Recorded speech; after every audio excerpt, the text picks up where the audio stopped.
Kita moving on to the next phylum under kingdom Animalia. Kita ada phylum Cnidaria ataupun phylum Coelenterata. Spesiesnya adalah Obelia species. Learning outcome untuk the second phylum adalah describe the unique characteristics of Cnidaria. So untuk Obelia species ni actually dia ada dua bentuk lah. Okay, satu bentuk polip, satu bentuk medusa. So bentuk medusa tu yang kita kata macam jellyfish, okay, obor-obor. Kita tengok poin pertama untuk unique characteristic Obelia species. Dia kata presence of true tissue. Starting daripada the second phylum under kingdom Animalia, so organism tersebut dia dah ada true tissue. Maksudnya cells are joined together to form a tissue. Cuma kita tak spesifikkan lah apa nama tissue yang form Obelia species. Okay? And then the second one, body is radial symmetry. Okay, maksudnya kalau kita cut in any direction, through the center, kita akan dapat mirror image. And then body plan is diploblastic. Okay, disebabkan dia dah ada true tissue, jadi dia dah mula ada germ layer lah. Tapi germ layer dia baru dua sahaja, which is ectoderm dengan endoderm. So dia tidak ada germ layer yang ketiga, which is mesoderm.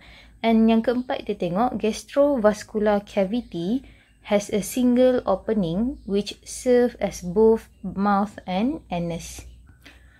Gastrovascular cavity ni actually kita fokus dekat kawasan ni lah. Okay? So dia kata dekat sini, gastrovascular cavity, cavity ni ruang lah. Dia ada single opening. Maksudnya dia open satu dekat sini, dekat one end hujung ni dia tutup lah. Okay? Dia close. So untuk yang opening ni dia boleh serve untuk dua benda. Pertama dia boleh jadi mouth, mulut dia. Dan opening yang sama juga dia boleh jadi anus. Okay? That's why dia kata dekat sini single opening which serve both as mouth dengan anus. Okay, sebelum kita nak belajar lebih lagi about unique character dia, kita tengoklah dulu structure untuk Obelia species ni. Ini bentuk polip. Okay, dia ada lagi satu bentuk which is bentuk medusa. Okay, bentuk macam umbrella shape. Nanti kita tengoklah detail. Okay, untuk polip ni kita tengok pertama dia ada feeding polyp, okay, atau nama lain dia hydrans. So yang ni untuk dia makan lah. So bila dia nak makan, maksudnya dia kena capture dia punya prey, okay, dia punya mangsa. So dia akan capture dia punya prey menggunakan tentacles, okay. So dekat tentacles ni nanti sebenarnya ada lagi sel dan juga ada lagi structure sebenarnya untuk dia tangkap prey tersebut dan juga untuk dia immobilize the prey. Okay? So dia akan membuatkan prey tu paralyzed lah, lumpuh I would say. Okay? Tak boleh bergerak lah. And then another polyp, actually kita ada reproductive polyp ataupun kita panggil sebagai gonangia. Okay? So untuk reproductive polyp ni kita tengok dia akan produce medusa dalam ni. Okay? And then medusa tu nanti dia akan release to the water lah, keluar daripada dia punya reproductive polyp. Okay, beza reproductive polyp dengan feeding polyp ni adalah reproductive polyp tidak ada tentacles untuk catching prey. Tapi feeding polyp dia ada tentacles untuk catching the prey. And then sama juga untuk reproductive polyp, dia open dekat one end tapi dia close dekat another end. Okay? So dia ada single opening jugalah. Next slide kita tengok, dia kata untuk Obelia species ni dia show two distinct form. Maksudnya ada dua bentuk atau termsnya adalah dimorphism. Okay, dia ada lagi terms yang lain which is monomorphism. Monomorphism ni maksudnya dia ada satu bentuk saja ataupun polymorphism. Poly ni maksudnya ada banyak bentuk. Tapi untuk Obelia species under phylum Cnidaria dia ada dua bentuk sahaja dalam life cycle dia. Pertama dia bentuk polip. Yang ni kita dah jumpa dekat atas tadi. So inilah bentuk polip. Okay? Dia bentuk macam tube ataupun cylindrical shape. So kita tengok sikit bentuk polip ni, karakter dia.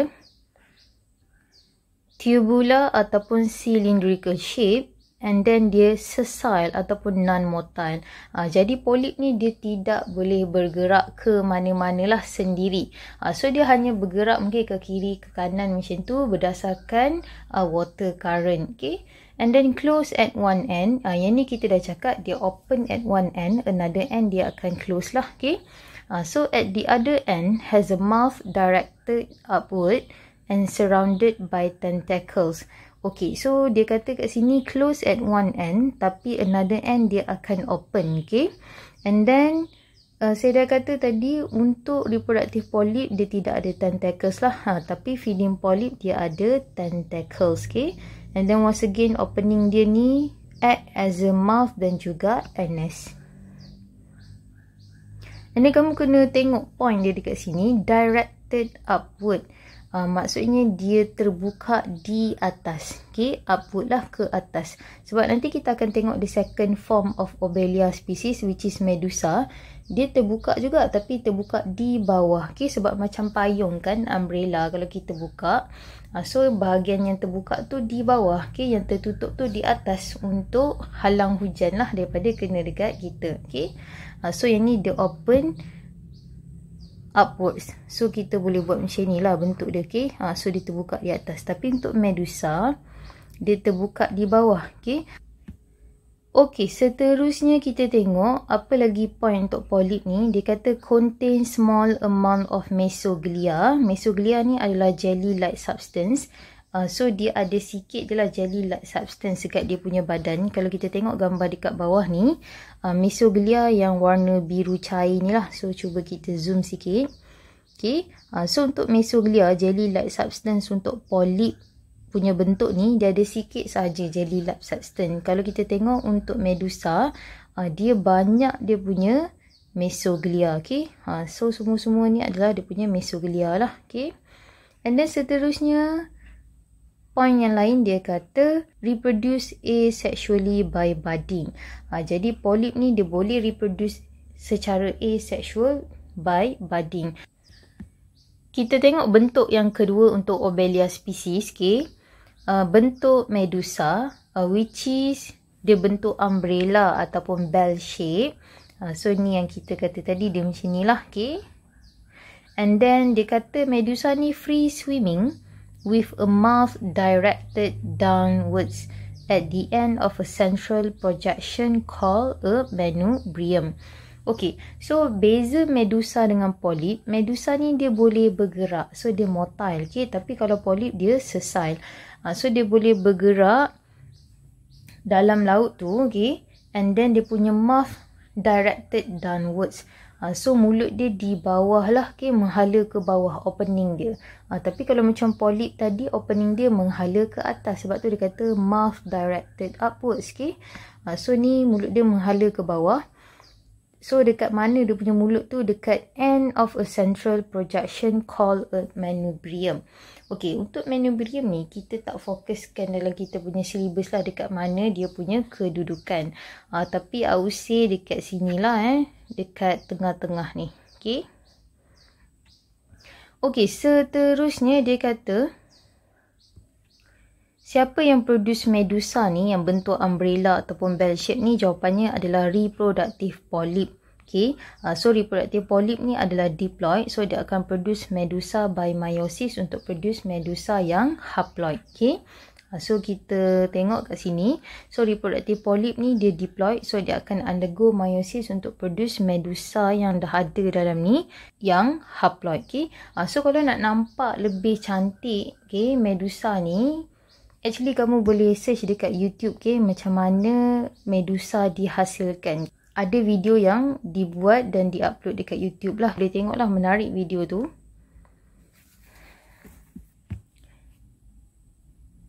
And then seterusnya, lepas dia produce Medusa yang haploid tu, actually Medusa tu dia akan release to the water. Maksudnya Medusa tu akan keluar daripada reproductive polyp ni.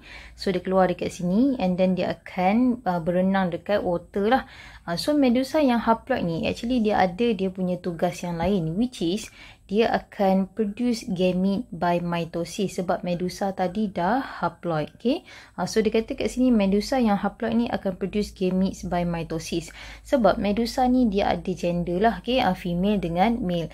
Jadi male Medusa dia akan produce sperm. So female Medusa akan produce egg. Okay, so sperm dengan egg tu dia akan release to the water lah. Sebab Medusa tu memang dah keluar daripada reproductive polyp dan berada dekat water. Okay, and then selepas sperm dengan egg tadi tu dia fuse together ataupun berlaku fertilization, kita akan produce zygote yang diploid. Okay, and then dia akan develop lagi menjadi blastula, planula, and then dia akan attach lah dekat mana-mana surface dekat ocean tersebut untuk dia produce balik polip. Tapi polip yang dia produce tu mesti feeding polip dulu. Okay. So apa-apa pun daripada zygote tu dia akan develop menjadi, saya sebut tadi apa, blastula dengan planula. Yang ni tak perlu tahulah Yang ni dah terkeluar daripada syllabus. Cuma saya nak cakap zygote tu dia akan develop and then menjadi feeding polyp dulu. Okay. So dia kena cari tempat lah untuk dia attach. Sebab kita kata tadi polyp ni adalah sessile. Okay. Non-motile, tidak boleh bergerak. So selepas dia buat feeding polyp and then dia grow lagi, baru dia boleh buat reproductive polyp. Okay. Okay, and then untuk medusa ni dia contain large amount of mesoglia, jelly-like substance. So yang ni yang saya dah kata dekat bawah tadi.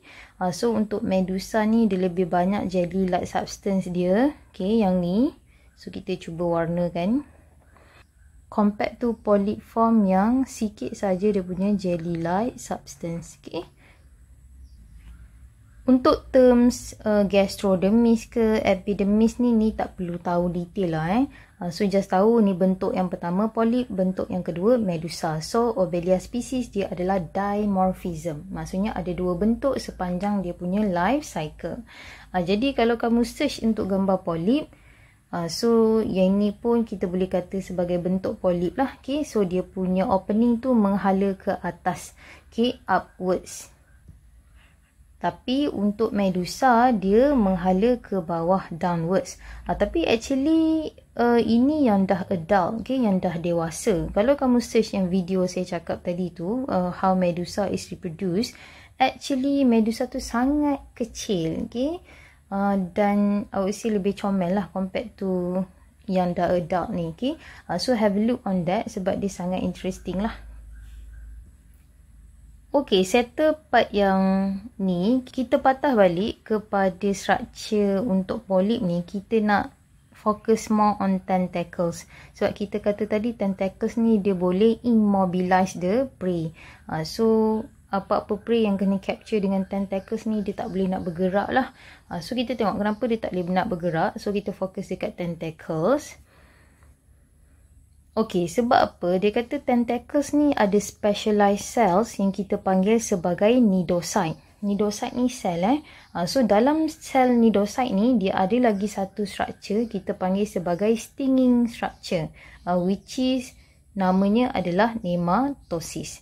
So kamu jangan tertukar antara sel dengan structure. Kalau soalan tanya apa stinging cell, kita kata nidocyte lah. Tapi kalau apa stinging structure, kita kata nematosis. So dia kata dekat sini nidocyte adalah stinging cells. Function dia untuk capture, menangkap the prey, okay, mangsa lah. Untuk nematosis dia adalah stinging structure, bukan cell. Function dia adalah untuk immobilize the prey and defense diri dia daripada predator. Okay. Jadi jom kita tengok nidocyte dengan nematosis ni. So ini bentuk polyp. So ni kita tahu feeding polyp lah sebab ada tentacles. Kalau reproductive polyp tidak ada tentacles. Jadi bila kita zoom in dekat hujung tentacles tu, kita akan nampak structure macam ni. Okay. And then kita akan nampak kawasan yang warna light yellow dengan light orange. So bila kita zoom in lagi kat kawasan ni, kita akan nampak untuk yang warna yellow ni, light yellow, ini adalah stinging cell yang kita namakan sebagai nidocyte. Okay, cell dia mesti nidocyte. Okay, so within the cell kita ada structure yang warna light orange ni kita panggil sebagai nematosis. Okay, so ni stinging structure lah. Yang warna kuning ni stinging cell. And then actually dekat nidocyte cell ni, dekat hujung ni kita ada trigger. Trigger ni adalah touch sensitive. Maksudnya kalau dia touch pada something, okay, ataupun something touch upon it, so dia akan cepat release nematosis structure ni keluar daripada nidocyte cell. Let's say trigger ni dia touch pada prey, so apa yang berlaku, nematosis ni dia akan cepat-cepat projected out daripada nidocyte cell and then dia akan capture the prey lah. And then dia akan immobilize the prey. Kalau kita tengok pada struktur nematosis yang dah projected out daripada nidocyte cell ni, kita akan nampak dia terbahagi kepada dua. Okay? Pertama, kita nampak macam coiling structure ni. Ini adalah kita panggil thread. Okay, macam berbenang tapi dia bukan benang lah. Okay? And then untuk bahagian yang ini, kita panggil sebagai barb. Okay? So untuk nematosis, dia ada thread. Okay? And then dia ada barb. These two terms actually tidak perlu diajar dalam syllabus, okay? Cuma saya bagi tahu sebagai extra information sajalah. So yang penting kena tahu adalah nidocyte cell dan juga nematosis sebagai stinging structure. Kita tengok struktur untuk nidocyte dengan nematosis ni lagi dekat next slide. So ni kita dah zoom in lebih detail. So ini adalah sel. Okay. So kita kata tadi stinging cell adalah nidocyte. So inside the stinging cell kita ada stinging structure yang kita namakan sebagai nematosis. Settle untuk phylum yang kedua, phylum Cnidaria, which is the species adalah Obelia species. Okey, jom kita tengok kepada comparison, which is apa similarities dan differences antara phylum yang pertama yang kita dah pernah belajar before this, phylum Porifera atau common name dia sponges, dengan phylum yang kedua yang kita belajar for today, phylum Cnidaria. Okay. So similarities dia kamu boleh tengok lah in terms of asexual dengan sexual reproduction. And then untuk differences dia, kita boleh tengok untuk Porifera ni, phylum yang pertama tidak ada true tissue. So dia made up of cells sahaja. Untuk Cnidaria kita dah mula ada true tissue. So bila dah ada true tissue maksudnya boleh ada germ layer. Tapi untuk Cnidaria baru ada dua germ layer sahaja, which is ectoderm dengan endoderm. Okay, and then boleh tengok dari segi body symmetry. And then bentuk body dia, adakah ada satu bentuk saja ataupun dua bentuk. Okay, and then boleh bergerak ataupun tidak. Okay, and then last sekali, apa struktur yang produce gamete. Okay.